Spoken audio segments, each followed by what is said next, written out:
Good evening, and welcome to the Hawaii Theater Center.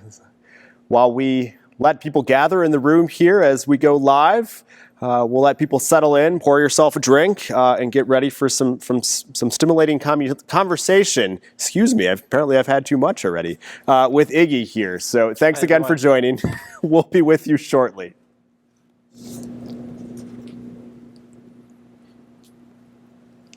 Is this a magic carpet or flying carpet? I think so, yeah. Are you Aladdin? Yeah, absolutely. Yeah. Did you notice the radio that we have here tonight? It's not a microwave, as was suggested at our event last week, but we have our friends here in Chinatown, Hound and Quail, to thank for the generous loan of the radio here, which is obviously sponsoring and getting us excited for our broadcast on Hawaii Public Radio this evening at 8 p.m., which we're all excited for. Northern Lights, it's called. So we look forward to tuning in. I'm not exactly sure how to work this. I'm not sure it's just a hey Siri. It looks dangerous, but it's beautiful. Yeah. Well, shall we get started here? Thank you again for joining us. My name is Dave Moss. I'm the Executive Director of the Hawaii Symphony Orchestra. For those of you I haven't had a chance to meet yet, hopefully it's not another 4 months until that opportunity happens. And I'm here with Iggy again. Hi, everyone. Joining us here in conversation, a little talk story, as we lead off to kickoff here at 8 p.m. on Hawaii Public Radio, a rebroadcast of our second masterwork performance, or Halakulani masterwork performance from last season. And what's on that program? Northern Lights. So we are going to feature music from the Baltic, music of Sibelius, which are sandwiching the middle piece, Finlandia, a very famous, proud, patriotic work. The second half will be Sibelius Symphony number 2. So Sibelius wrote, I think, about 7, maybe 7.5. Maybe he got started on number 8, but didn't get a chance to finish it. One of his most performed work, I think, number 2, number 5 are very popular. It's a very, very, shall we say, top 40 program. Yeah. Last week, if you remember, we had a new work by Danny Elfman, 1111, the Violin Concerto. This week, the centerpiece of the first half is the Grieg Piano Concerto. So you have a lot of top 40 works. 3 top 40 works essentially that I'm sure you will very much enjoy tonight. Very, very familiar works for our audience. And yes, as we kick off here, we want to let people know that on the side of your screen there's a little box where you can use the private chat, ask questions of Iggy and myself, and we will answer those as we go throughout the evening here. Be kind to us. Be kind, but be open.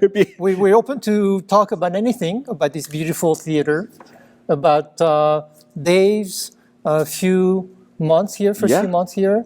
I just wanted to ask you, I saw you last week in person. Yeah.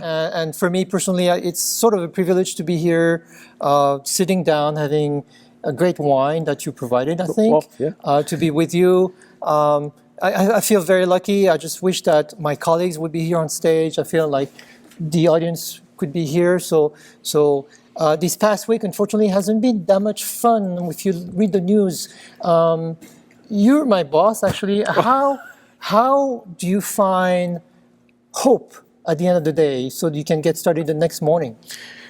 That's a great question. And it's you, it's the musicians, it's what happens here on stage. It's the way that we bring our community together through music.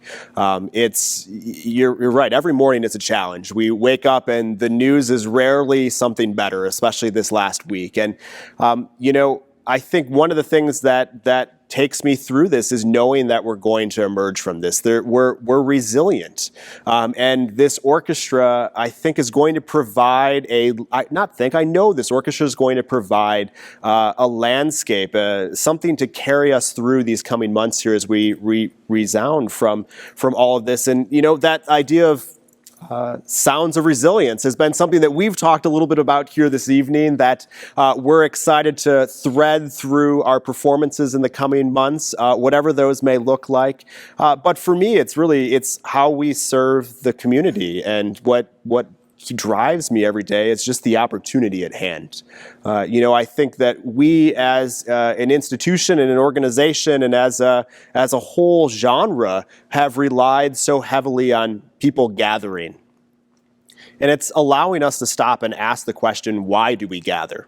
Why is it important for us to come and listen to music? Why is Sibelius important? Why is Grieg important to us?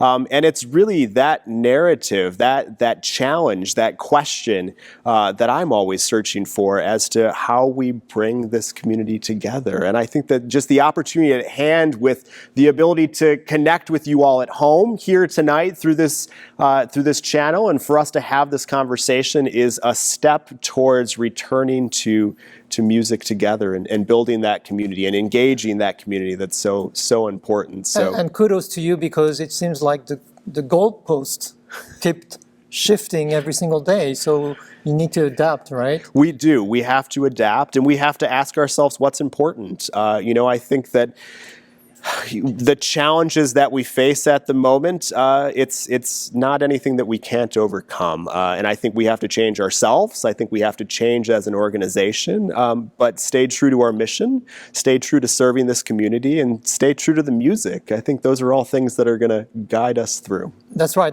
This bond between the musicians and the audience, the community, is so important. I was listening to an interview by a doctor, and he said that the term that we use, social distancing, is not a term that is appropriate. He said that we should use physical distancing, because we should still socialize. Yeah, absolutely.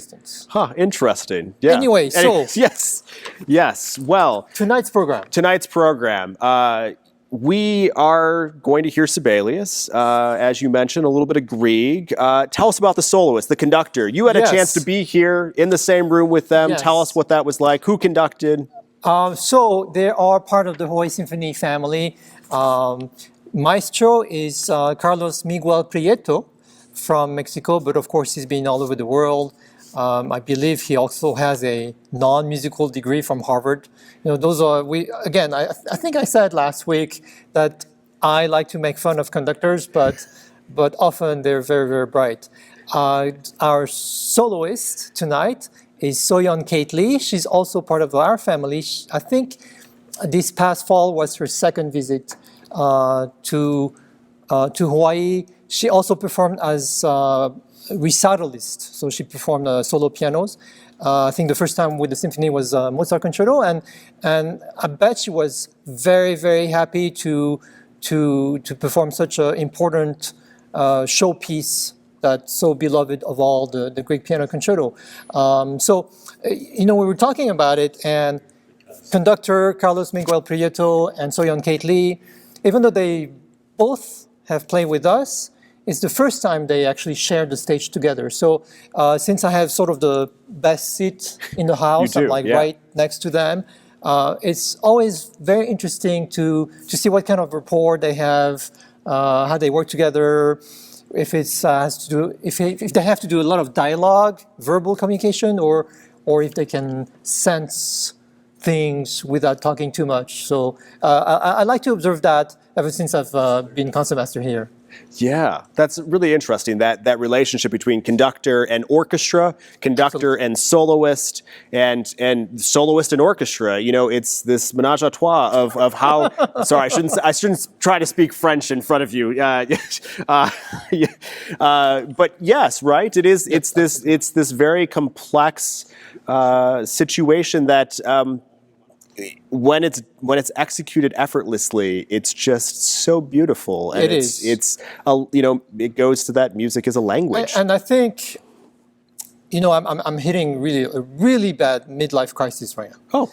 But one of the advantages of getting older is that hopefully you can step or feel those sensitivities. And rather than, when I was young, I wouldn't care. I would say what came out of my mouth, and no second thoughts, and I would just kind of alienate a lot of people. But so it's nice to see. I've seen really young, fantastic guest artists, amazing, but sometimes they would be a little bit rude to the orchestra or to the conductor. Sure. Today, not the case. It was such a jovial, professional relationship.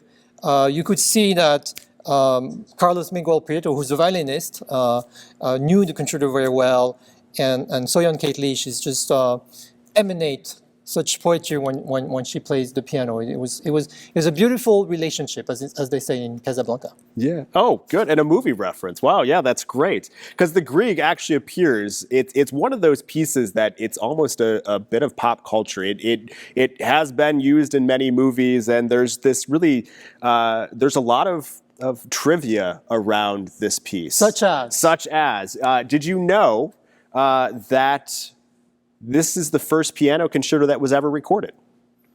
Could they record the whole thing from beginning to end? Of course not, because of the technology at the time. They didn't quite have our wonderful video production crew, Donard from 808 Video Productions here, able to create that seamless experience. And so they actually pared it down to only 6 minutes. It's kind of the Reader's Digest version of the Grieg piano concerto. But you can't even experience the build-up and those cathartic moments. Yeah. I'm sorry. No, you can't. It's great, but you just in short bits, right? Right. And I can't imagine it was done in one take, right? Can you imagine the process of getting those 6 minutes right? That's right. Yeah, absolutely. Well, do you want some other trivia? Sure. Okay. Well, there is actually some unfortunate news surrounding the Grieg piano concerto, and that actually a pianist fainted during a performance with Ormandy, with the Philadelphia Orchestra at Carnegie Hall, and the pianist actually ended up passing backstage at Carnegie Hall in the midst of the Grieg piano concerto. It's a very tragic ending, but if you are a concertizing artist, maybe there's no better way to leave the earth. Yeah, absolutely. Go out on a high note. C major, I was going to say, but yes. I have a good one about Grieg as well. Do you know who his first cousin twice removed is? I do not. It's a pianist. Well, I think there are quite a few pianists on this Glenn planet. Gould is a first cousin twice. Why would you? Little information. And Grieg was really a celebrated composer. He really was. He was only, 24, 25 years old when he wrote this piece. And if you've ever, he weaves in Norwegian folk music to all of his repertoire. And kind of, if you've ever visited the town of Bergen, you would recognize what a national treasure, a local treasure he was. The Norwegians are proud of. They are very proud. There is a statue of Grieg on every single street corner, it feels like. The concert hall is named after him, the music school, the professional choir. I believe I stayed at a hotel that was named after him. Maybe in Waikiki there could be a hotel named after you, maybe something that you could think about as time goes here. Maybe so. I was wondering about the concerto, something you mentioned before. It's such a perfect piece, from beginning to end. Mm-hmm. There's no dead moment. It just has a nice build-up, and it's so melodic, and there, you can savor everything. And maybe you know the answer. I'm just wondering, from the time it was premiered, was it just like that and untouched, and it was that version that was forever performed? Well, do you know who was one of the first to play the concerto early on in its existence? I know that. Oh, Anton Rubinstein? No, maybe not. Liszt okay. actually had his hand on it and made his own arrangements, I believe, and worked with Grieg throughout the piece's life. It's really midlife crisis. This piece probably had a few. In the life of this piece, he revised the work officially 7 times, and there were almost 300 differences between the time the piece was first conceived until Grieg passed. That's amazing. And it makes you wonder sometimes when you have a new work these days and you want those new works to have as much shelf life as possible, but sometimes they don't have. Things move so quickly these days that a composer can have a new creation, but doesn't have that much time to revise it, or the orchestra that performed it doesn't have that much time either. So you wonder, sometimes should we give it more time to mature like a wine? Yeah. And touching on a subject that's in all of our minds currently, what are the circumstances that a piece is composed under that may impact it? As we work with the musicians to return to the stage and in whatever the capacity that is in the near future here, there are certain things that because of this pandemic, are going to look different, are going to feel different. The idea that we're going to have to use 6 feet of physical distancing between our musicians with masks. And if we bring woodwinds into it, when we bring woodwinds into it, what we know about this virus is affecting how we make decisions and repertoire choices. And, will there be, I was joking with Marcia, a bassoon player with the Symphony who does a tremendous amount of arranging. I said, are you going to arrange all of the Mahler symphonies for less than 40 so that we can all fit on the stage together? And, what compositions will emerge from this that is reflective of the necessity that we're facing to keep the music playing safely? It's so important. I think for me, I still feel somewhat in a bit of denial. I look back as maybe January, February, and I long for those days, and hopefully they will come back soon. But I think those of us, and you mentioned it, that can have a vision to kind of plan ahead, we can prepare better. I still, I have a little bit of denial. I'm hoping that acceptance will come soon, and I miss my friends, colleagues. Yeah.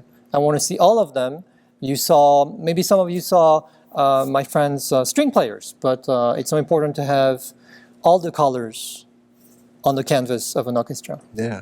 Well, and you're referencing a live stream that we did on Thursday last week, a program that Iggy led of Bartok Romanian folk dances, Mascani intermezzo that you played so beautifully, the solo part from that. Well, it was actually the oboe part that I was playing as a soloist. So, Scott, I'm sorry. And also Bach's Brandenburg Concerto No. 3, which is a very intricate piece. It's very intricate. And, the 3 individual violin parts, 3 individual viola parts, which the violist rocked, I might add, as a violist here, and 3 individual cello parts and a bass part, and John on the bass, just all over the fingerboard. It was so exciting to watch him just nail that part and just do it with so much emotion and musicality on the stage for the first time. But you were all 6 feet apart, and there's a challenge to that. There's a learning curve. And you know what? For me, what was difficult is not so much the distance, but the mask that we wore. Because I think the breathing as a performer, or as a speaker, is very, very important. It helps you control your nerves and everything. And you can wear a mask all the time, and we all should do that. Sometimes when you have a little bit of an adrenaline rush, you're recording the music, and you can feel yourself breathing inside of your mask, and you it's slightly challenging. Yeah. So it's something that we have to adjust. Darth Vader does Bach. Yeah. Okay. Yeah. Anyway, so we were speaking of Nordic. Nordic, yes. Let's go east. Nordic lights. Yes. Sibelius. Yes. 7 symphonies. No. 2. Yes, No. 2. So, I keep saying that story, but we kind of put everything in the same basket and mention titly Nordic Lights. But if you were to talk to people from Sweden, Norway, Denmark, they would say that the Finnish are a breed apart. And the Finnish themselves would say that they don't come from quite the same place. And actually, when I was a kid, and I don't know if it's totally true, but my parents from Korea would tell me that a long time ago from Mongolia, people moved eastbound to Korea, while others moved westbound to Hungary and even as far as Finland. So we had a Finnish violinist who played the Sibelius Violin Concerto a couple of years ago, and asked her, "Is that true?" And she didn't deny it. So, and I did some research, and some people say, no, it's not quite true. But they tell me that there's some similarities, because between the Hungarian language, the Finnish language, Korean language, the structure is very similar.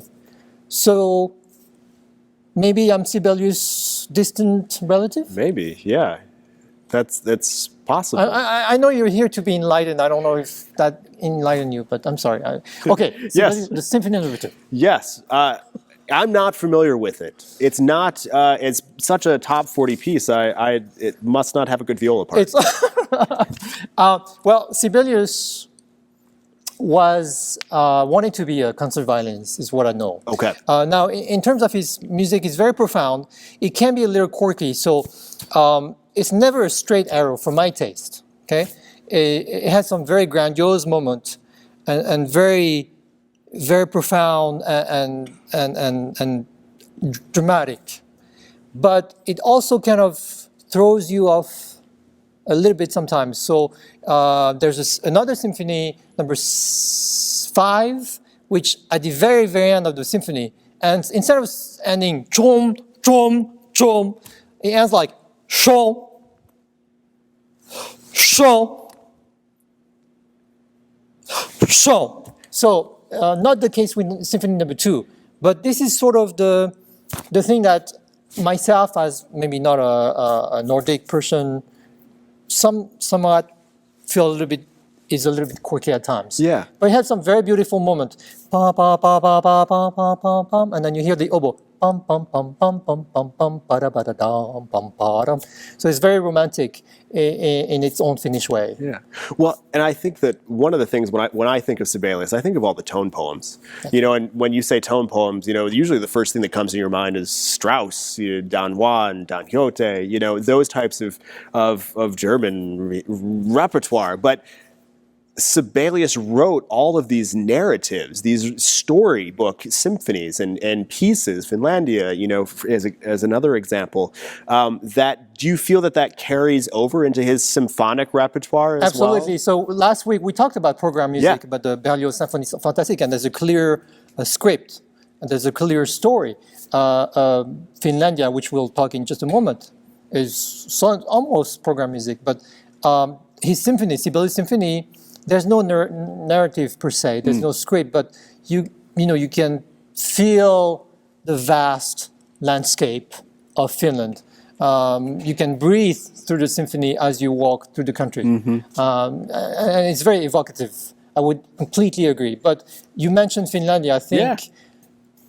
I think he, at some point, he was tired of being associated so much, or identified, should I say, with this. But this is really the piece that made him quite famous. Right, yeah. So I think what happened, there was tension between Russia and Finland. Yes, we're going to a place in history that I am not very comfortable speaking about. I'm not as knowledgeable as I wish I was. But that's my understanding as well, is that there was this conflict in Russia, not with a vaccine or anything, but really with some boundaries. Some boundaries. Yeah. And you know, it's funny because like throughout history, you step on someone's territory and there's conflict. Yeah. And maybe it's a debate for another day, but it happens all the time, and history repeats itself. Yeah. So it's one place of the world, one time, and later on it's somewhere else, and it's always the same thing that happens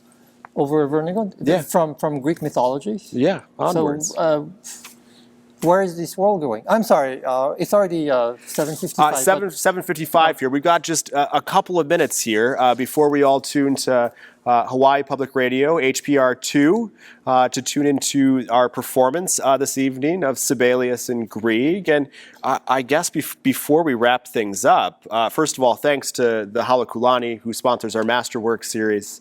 Thank you to the Hawaii Theater Center. Thank you to Greg here at the Hawaii Theater Center, who makes this all possible. His creativity is just what's keeping the arts alive here in Hawaii, and we're very grateful. Thank you to Donard Sonoda here, whose audio and visual technology is helping us mend the gap until we're all back in the audience. And I think, again, something that's going to emerge out this is how can we reach a larger audience that might not have the opportunity to be in these halls, but would like to experience the Hawaii Symphony. I think this technology is going to carry on after that. And I personally am very excited about that, about what that all means for our art and who we can reach. Thank you, of course. Thank you to all of our donors and sponsors and supporters who make this all possible. And it's been a tough week. What are you looking forward to in the next 7 until we see you again? Because you must tune in again. 7:30 next week. We actually will have a very special guest with us next week. The program features our wonderful oboist, Scott Janish, and Scott's going to join us and talk about the piece that he's performing on the program. So what are you looking forward to this week? Well, I'm looking forward to waiting for that moment. Sometimes you can just focus on the little things. Yeah. So sometimes you wake up and you can practice a little scale. Maybe that doesn't sound too much like fun, but just to make sure that everything is there. You can share your meal with your wife at breakfast. By the way, I heard your wife is an excellent cook. She's a phenomenal cook, yes, and some of our colleagues here in the theater can attest to her wonderful made from scratch cinnamon rolls this week. So anything and anything for me that involves the Hawaii Symphony is always something I look forward to. Also, my students' education. Yeah. You know, the students are so important, and we hear the news that the schools are postponing everything. But my students are undeterred, and I see them sometimes in person or even online, and I see them so dedicated and with a smile. Even sometimes I'm being very hard on them, but they're always very committed, and it's just to see them makes my life keep going. Yeah, great. Well, we're getting down to the last few minutes of here, last 2 minutes. I'm noticing we're not seeing any questions at the moment. We're still working through some technical difficulties, some technical challenges, or as we've been saying, some technical opportunities to really learn through this process. And fortunately, it's just Iggy and I talking. We're not missing any music here, and we want to get this right because we want to continue to connect with our donors. We want to continue to connect with our patrons and to be in your life. What I'm looking forward to this week is Friday. I should have asked you. No, it's okay. It's Friday. I'm looking forward to Friday because that's my afternoon when I get to call and I get to connect with our donors and I get to say thank you because that's really what's sustaining us through all of this. The sounds of resilience. It's something that's going to keep coming up here. We're excited to bring that to you, to tell you about what the fall is going to look like. I guarantee you it's never looked like this before, but we're looking forward to taking you along on this journey until the moment that we're back here together side by side here in the Hawaii Theater Center. And just mahalo for your support. Thank you again. Stay safe, stay healthy, and tune your radio dial over there to HPR2 and enjoy tonight's performance. Thank you, Iggy. Thank you. Thank you, Dave. Aloha. Thank you very much.